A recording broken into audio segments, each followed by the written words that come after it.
Welcome CSC103 class to our clone stamp exercise using Photopea. This should work just like it works in Photoshop, except we'll be using Photopea, so you can do it at home or do it in class without having to use Photoshop. And this should be a fairly simple exercise. This shouldn't take hours or anything like that. This should take a good 15-20 minutes, maybe a half hour to get it right. And just to give you an example of what we're going to do, this is just an example. This is the starting picture right here, these two kids on a beach, and then we have a girl here in front of the waves and a bunch of people in the ocean, and we want to get rid of them. So we're going to have it look like that. And what we're going to do is use the clone stamp tool, which is the one over here that looks like kind of a rubber stamp, and we're going to use that. And what we do is we actually paint neighboring pixels. So just for example, if I zoom in here, what we're going to do to get rid of this person here to start is we're going to have to paint areas that look very close to where that would be. So we can't just cut her out and get rid of her. We have to kind of paint over. So we're going to go over here and kind of sample pixels and kind of paint over pixels. We're not going to copy areas and paste areas. We're going to paint as we go so that it picks up similar textures and similar colors as we go. In some cases, it's not that hard to do. In other cases, it's a little tricky because you have to be aware of the subtle little color changes. And if you do it too fast or too sloppy, it looks fake. So we want to kind of do some magic here so it looks real. So on this one, that looks pretty real. Although if you examine it real close, you'll find some things that could give away that we did clone it. I could see some little repeating areas here, but on first glance, it looks pretty good. So that's what we're going to do. We're going to use the clone stamp and we're going to take those people out of the picture, and I'll get started with that in just a minute. Now, the previous part of the video that you just watched was from fall 2020. The rest of the video is going to be from fall 2020 because nothing's really changed, but I did want to go over a couple things with Photopea that have changed for spring 22. So that's what I'm going to do right now. So when you start this exercise, you're going to go to Documents and Resources. Now this is under my view. So I don't have the PDF open yet because I still have to make some changes to it. But it'll look like this, and you'll open up the PDF in a new tab. And you're still going to go to your Google Photos to get the image that you're going to use for this exercise. So just go to the Google Photos and then go look for the one that has the kids on the beach, this one here. And don't forget to click on it and make sure that it opens in this isolated mode. And then what you're going to do is you're going to right click and you're going to choose Copy Image. And remember, you always want to copy it first before you go to Photopea. So I'm going to copy image, and then I'm going to go to Photopea, and then I'm going to go File New. And it'll use the size of the image that I copied, and that's fine. And you can name it here. I think it's 4 now. It was 5 in the past, but it's 4 now because we have yellow teeth, I think is 2, and dog soccer is 3, so this is 4. So we're going to call this 4, and you can just call it Kids Beach. And you could put your last name or RH. If you see the rest of the video, it might have a 5 here and my last name on it, but that's because it's an older video. So just call it 4 Kids Beach RH. And then all you have to do is hit create. Remember, you don't have to put PSD here, so just hit create. And there's nothing there. And what you're going to do is you're going to paste. So you could either go edit paste here or just do Control V, or if you're on a Mac, you could do Command V. Either way, I'll do Command V. And there it is. And it becomes layer 1, and you could just call this Kids Beach because that's the original image. And remember, you're not going to clone on the original image. So when you see the rest of the video, make sure you make a new layer above this so that you're kind of working over it so you don't mess up the original. That's what you're going to do here. So notice it's called 4 Kids Beach with your initials PSD. Remember, you're going to download the Jpeg. At the end, you're going to say export as Jpeg and use that, and that's the one you're going to submit because that'll flatten everything when you make the JPEG. And you can also save this as a PSD. Remember, you could use save as PSD and you could save it down to your computer as long as you're not on a Chromebook. I think if you're on a Chromebook, you can't do that. But if you're on a Chromebook, you can keep working and then publish online after the fact.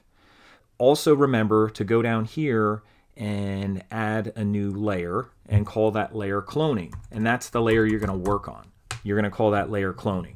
So you're going to work on this layer. Make sure that layer is targeted when you use your clone stamp. Now, to go find your clone stamp, just in case you have any problems, the new version, it's kind of hidden sometimes. So you have to go under here and look for your clone tool. It's actually under the brush.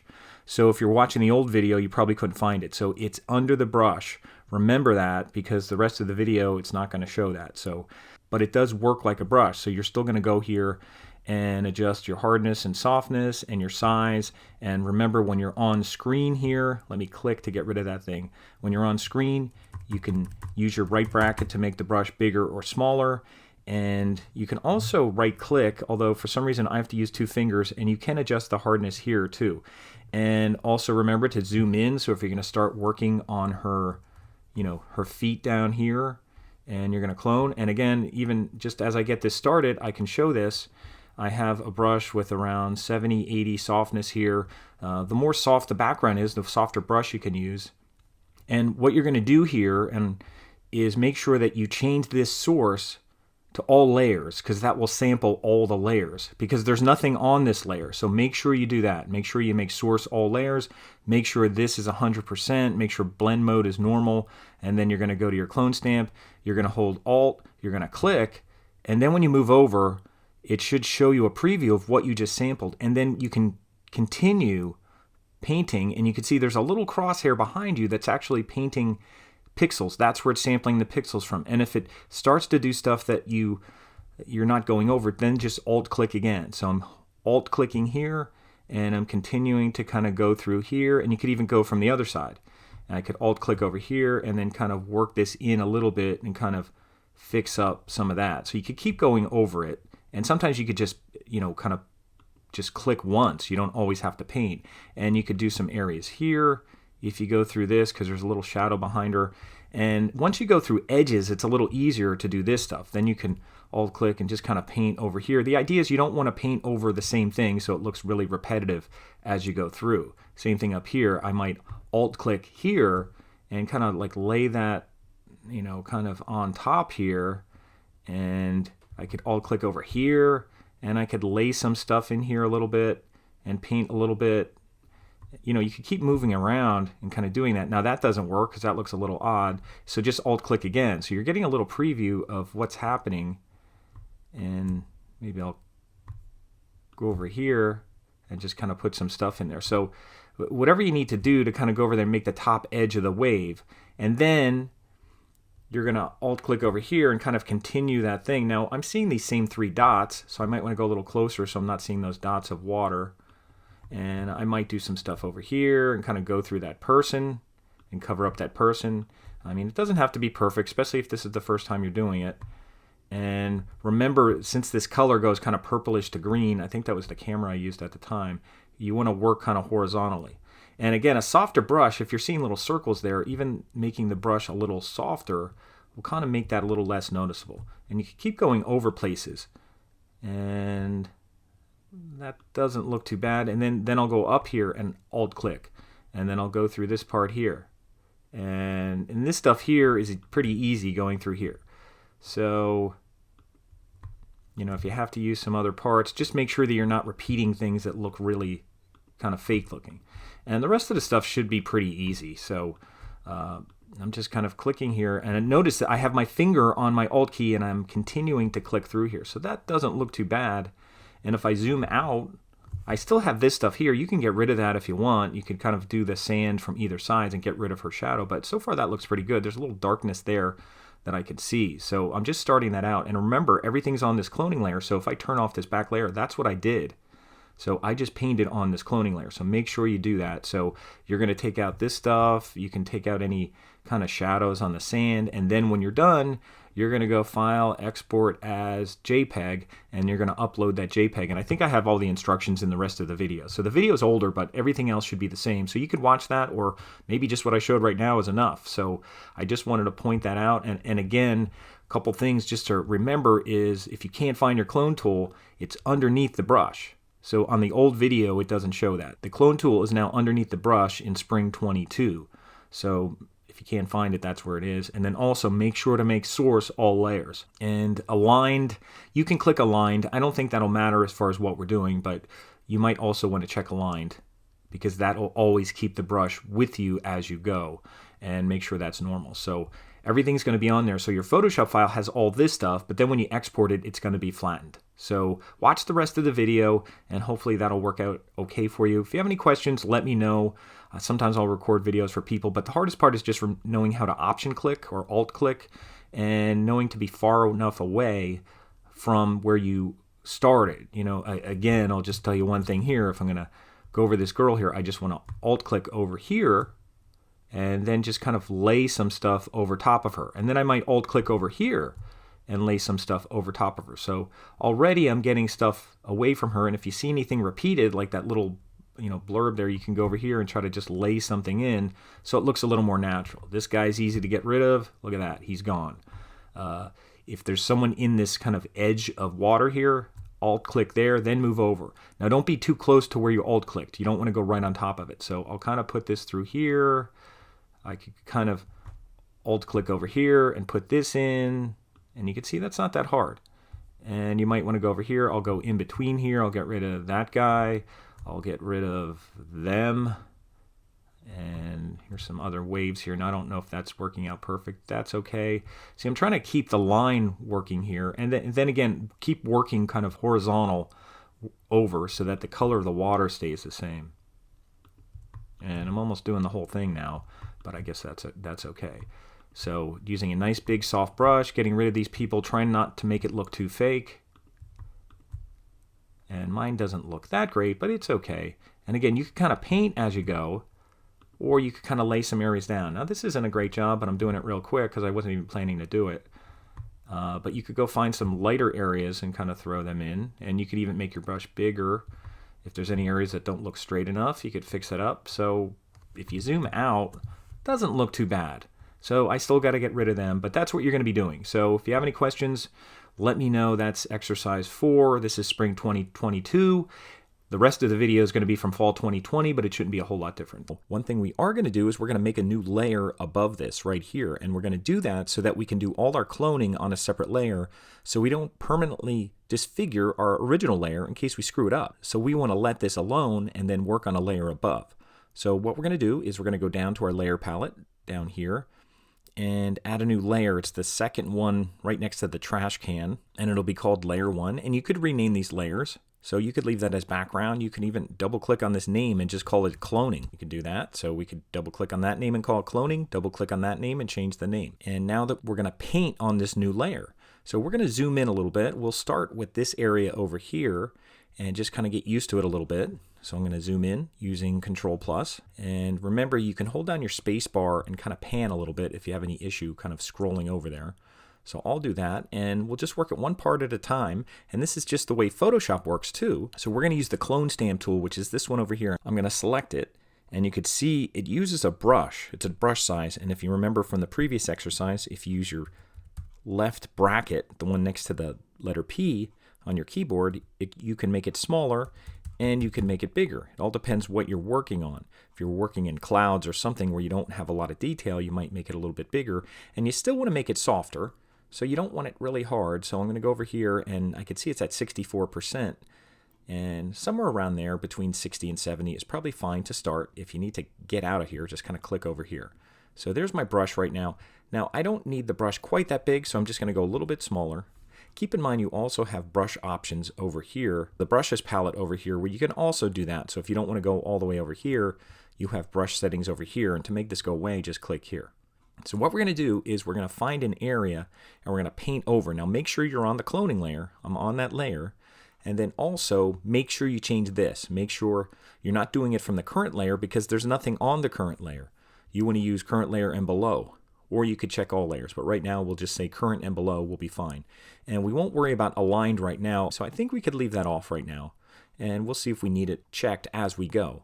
So what I'm going to do first, I'll go back to my tool here. And this is probably a decent size right here.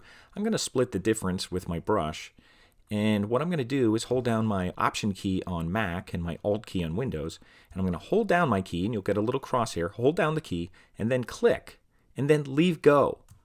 Leave go until you see your brush again. Now, if you move your brush, what it actually did is it has a little snapshot of where you targeted the area. Now, it doesn't mean you have to just keep stamping, although you could. You could go here and stamp, and then move over a little bit and stamp. But what you can also do is just kind of brush, just kind of paint across. Now you got to be careful because remember this changes a little bit. So I'm going to hold down my space bar and move over this way, and then I'm going to re-option click or re-alt click over here, and set a new sample. Now make sure you move away. Don't start painting right now. Make sure you at least move away, and with this little sample here, you can kind of go over this, and I'm just going to click right here because it goes down a little bit, so I'll just try to line up those waves a little bit, and I'll do that. And that worked okay, and you could certainly do some of this area here. Now we're going to move up, so I'm going to Option click or Alt click up here and just kind of put some waves over her. Now you want to watch that you're not repeating exactly the same thing because that looks fake. So I'm going to go to the right side now, kind of alternate, and I'll Option click over here, and I'll put in something here so it looks like it connects a little bit. So part of the skill of this is moving around a little bit, not just brushing back and forth or scrubbing back and forth. So I'll click in here, and you can even make your brush a little bigger. If you find you want to make the brush a little bit bigger, you can use your right bracket to go up a little bit. You could even make it softer if you want. You can see on here it's not that soft, so I could go up here and take it down to maybe 50 or something. It'll be a little softer, and I'll click over here again. So now what I'll do is I'll Option click here and just kind of go over her. And again, I'm just stamping right now, which is fine. Now here's where it gets a little tricky, so I'm going to move up. I'll scroll up a little bit, or you could use your space bar and move the image down. Now we want to have a line that goes through her, so you have to look on either side. So I'm going to try to do something over here, and you don't want it to look exactly like something that's right nearby that looks fake. But let's see what happens. I'm just going to go here, and I did an Alt click, and I'm going to move over, and even before you click, you can kind of go here, and that doesn't look too bad. That looks all right. And I just clicked, and maybe I'll go over here, and you don't have to commit. Now that doesn't look right because it's using the same thing, so I'm going to Option click again. I'll try this over here. Does that look okay? That looks okay. I'll move up a little bit. Now I'll have to fix the area that goes through her, but that looks pretty good. The waves look good. All I'm looking at is the waves right now, and now if I want to go through her, I'm looking at this little kind of aqua-ish wave up here, so I'm going to Option click and go through. Now I'm going to do that again so I don't get the same little foam up there. I'll use this empty area here. Now remember, I'm Option clicking and then moving over and then just kind of lining it up and just clicking, and that actually looks pretty good. And you could keep going over. That seems to look okay, and that's taking me right over that other person there, so that looked okay. There's a little shadow in the water. Now to get through this part, I want to Option click up here, so I'm matching the same kind of colors. There's a little purple tint up there, and I'll just go over a little bit, and look at that, she's gone. And if you're not sure about this part, I could go up here and even go through that and get rid of the part that had the little shadow there. So she's gone. I can move my brush out of the way to see that, and I could even zoom out just to show you what it looks like, and that looks pretty good. Now you could go and get rid of this because this is her reflection in the water, but you might not notice that. So I'm going to zoom into this area over here, and we have some people in the water we want to get rid of, and she's probably the most challenging one right now because she's kind of in the fore part of the wave a little bit right by the foam. So I'm going to Option click over here and see if I could just kind of go through her body there. And then I could go again. I don't have to reset my brush. I could keep going through there. And I could even go up here and get some of these people eliminated. And I'm just clicking. Now be careful, like I'm kind of repeating things here, so kind of move up and down a little bit and maybe go in from the other side. Here I'm going to Option click over here, and maybe I'll take these people out by coming in this way. And I'm moving down a little so I could see a little current that kind of follow a line. And that looks okay. And then I'll Option click up here and just get rid of her head. And I'll put a little more purple up here. And that looks pretty good. Now, if you go back, you might see some of that. It might look a little fake, but that's okay. For now, we're just learning, so I'm going to zoom in again. And we have some other people here. So I'm going to try to follow that little edge of the wave there. I'll zoom out a little bit. And again, you're hitting Alt click and then leave go of the Alt key. And then don't start painting yet. Just kind of hover over here. And I'll add that in, and that looks pretty good. There's a little like lighter kind of things that are there. Now, remember, if your brush is real big, it's going to sample a big area. So I'm going to take my brush down and then Option click and see if I could sample a smaller area and then move over. And that looks a little better. And I'll kind of go through here and try to get that person out. And before I click here, I don't want to click here because it'll have that lighter area. Then I'll just go right next to that little thing in the water. Option click and then move over and just kind of stamp over it. Now, notice everything I'm doing is on the cloning layer, so I could bring them back real easy. I don't want to mess with my original background. Everything is on a separate layer, and that's a good way to see before and after with that too. So I'm going to continue over here, hold my space bar, and move over and get rid of these people. I'm actually almost done already. So I'm going to follow this little ridge here, and I'll option click and kind of go through the bottom of her body there. Oh, I turned off the cloning layer. That's why it wasn't working, which means I probably did that on the original. So I'm going to go back, and I have history up here. I could go back like undoing, and I'm going to undo that because you're going to do that by accident sometime. You're going to clone on your original. So I'm going to go back here, and I'll get right next to here, and I'll option click, and I'll get rid of her kind of body here, and then I'll go up and kind of get rid of her middle, and I might make the brush a little bit bigger when I do that. So I'll option click. And the nice thing is that you could kind of hover over and see this. In Pixlr, I don't think we could do that. I think we just had a guess. But in Photoshop and here, we can see that little sample, so we can almost kind of stamp through it, almost what we're supposed to do with the tool. We're stamping through it. And again, we want to avoid a lot of repetition. Sometimes we might want to make the brush bigger and a little smoother. But I'll hold my brush down, and I'll do this last part here. I'll make my brush a little bit bigger to go through these people at the end. I'll just option click, and I'll see if I could just go right over top of them. And I'll go up a little bit. Even if you're going off screen, it's not going to get rid of it. And that's it. And I'll zoom out. And that's all I'm going to do right now, at least for this video, but you could certainly go through and take away the shadow by using parts of the sand that are around it if you want to do that. But for now, that's fine. So that's all you really have to do with this. And, you know, it looks easy, but it takes a little practice to get it to look good. Now, if I want to save this, I'll do two things. I'll do File, Save as PSD, which will download it. And now it's downloaded as a PSD file. And then you could also do File, Export As, and save it as a JPEG. And again, you don't want it real big. You don't want the JPEG real big, so we'll do it like 400 like we did with Dog Soccer. And then you could just hit save. I don't know why it does twice like this, but it makes a little window here. So now I'm ready to save again with 400, and it should download it now. And that just downloaded it. So that's it. And then I'll go to my Warren. I'll go to coursework, and I'll look for Unit 2, Exercise 5, and there it is. And I'll click on that. And all that you have to do, I'm going to turn this off so it's not an upload file. I'm just going to do the add comment again, and we're going to use this, and we're going to go and find it, and I'll hit upload, and it's Kids on Beach JPEG. I'm going to make sure it's the JPEG, and I'll choose that, and I'll insert it, and I'll hit OK, and there it is. And look how nice that looks. Now, we didn't do anything else. We didn't sharpen it. We didn't do anything like that. But we're just kind of practicing this clone stamp tool, which is a nice image editing, retouching type of tool. You can use it to get rid of power lines in photos and get rid of people from photos, all kinds of things like that. Fix photos that are old and ripped and torn and things like that. It's a really nice tool to use, but it takes a little time to get used to and to get more proficient at it. So I'm going to save this. And that's it for our clone stamp exercise using Photopea.